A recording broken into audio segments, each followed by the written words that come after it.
عربی زبان دنیا کی قدیم ترین زبانوں میں سے ہے۔ اس زبان کی کئی قسمیں تھیں، جن میں سے قریش اور بنی خمیر کی زبان سب سے اعلیٰ اور فصیح تر مانی جاتی تھی۔ خاص کر قریش کی زبان خالص عربی تسلیم کی جاتی تھی۔ قرآن کا نزول اسی زبان میں ہوا ہے۔ اہل عرب لکھنا نہیں جانتے تھے، اگرچہ حضرت ایوب اور بنی خمیر کو لکھنا آتا تھا۔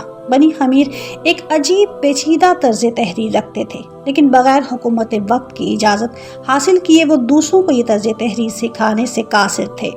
مرمرہ بن مرہ انباری، جو پیغمبر اسلام صلی اللہ علیہ وآلہ وسلم سے قبل قریب تر زمانے میں تھا، عربی رسم عنخط کا موجد ہے۔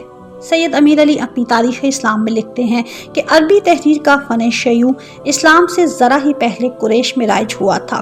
اولاً اسے مرمرہ بن مرہ نے ایجاد کیا، جو ہیرا کے قریب شہر انبار کا باشندہ تھا۔ انبار سے یہ فن تحریر ہیرا میں گیا اور ابو سفیان کا باپ حرب ہیرا گیا تو وہاں اس نے اسلم بن سدرہ نامی ایک شخص سے اس فن کو سیکھا، اور پھر واپس آ کر اس نے اہل مکہ کو سکھایا، اور آنن فانن یہ فن قریش میں پھیل گیا۔ خمیریوں کا طرز تحریر اس سے مختلف تھا، جسے بقول ابن خلقان المسند کہتے تھے۔ اس کے سب حروف ایک دوسرے سے جدا ہوتے تھے۔ وہ عوام الناس کو اس فن کے سیکھنے سے روکتے تھے، اور بغیر ان کی اجازت کے کوئی بھی شخص اس کا استعمال نہیں کر سکتا تھا۔ جب اسلام شائع ہوا تو یمن میں ایک شخص بھی ایسا نہ تھا جو پڑھنا لکھنا جانتا ہو۔ زوال خاندان بنی امیہ کے وقت متروک کوفی طرز تحریر نے کئی صورتیں اختیار کر لی تھی۔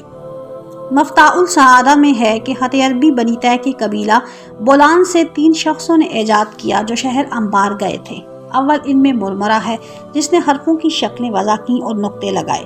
دوسرا اسلم، جس نے وصل و فصل قرار دیا۔ تیسرا عامر، جس نے زیر زبر پیش ایجاد کیے۔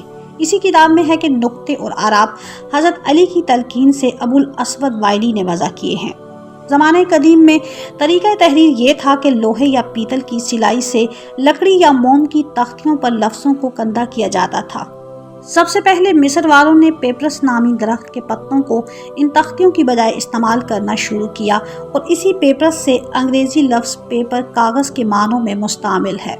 مختصر یہ کہ عربوں نے فصاحت و بلاغت میں عربی زبان کو درجہ کمال پر پہنچا دیا تھا۔ اس کو وہ بہت بڑی فضیلت سمجھتے تھے۔ اس پر انہیں بہت بڑا فخر اور ناز تھا۔ شاعری میں بھی انہیں عبور حاصل تھا۔ جو نظمیں معیاری اور اعلیٰ درجے کی ہوتی تھیں وہ شاہی خزانوں میں رکھی جاتی تھیں۔ ان میں سے وہ 7 نظمیں جو سبعات معلقات کے نام سے مشہور ہیں، خانہ کعبہ میں لٹکائی گئی تھیں۔ یہ چونکہ مصری ریشمی کپڑے پر سونے کے حرفوں سے لکھی ہوئی تھیں، اس سبب سے مذہبات بھی کہلاتی تھیں، مگر کرام اللہ نے ان کا سارا غرور توڑ دیا، اور وہ ایک چھوٹی سی آیت بنانے سے بھی قاصر رہے، اور بڑے بڑے فصیحان عرب بول اٹھے کہ یہ بشر کا کلام نہیں۔ اس وجہ سے کلام اللہ آن حضرت صلی اللہ علیہ وآلہ وسلم کا سب سے بڑا معجزہ قرار پایا، جو رہتی دنیا تک قائم رہے گا۔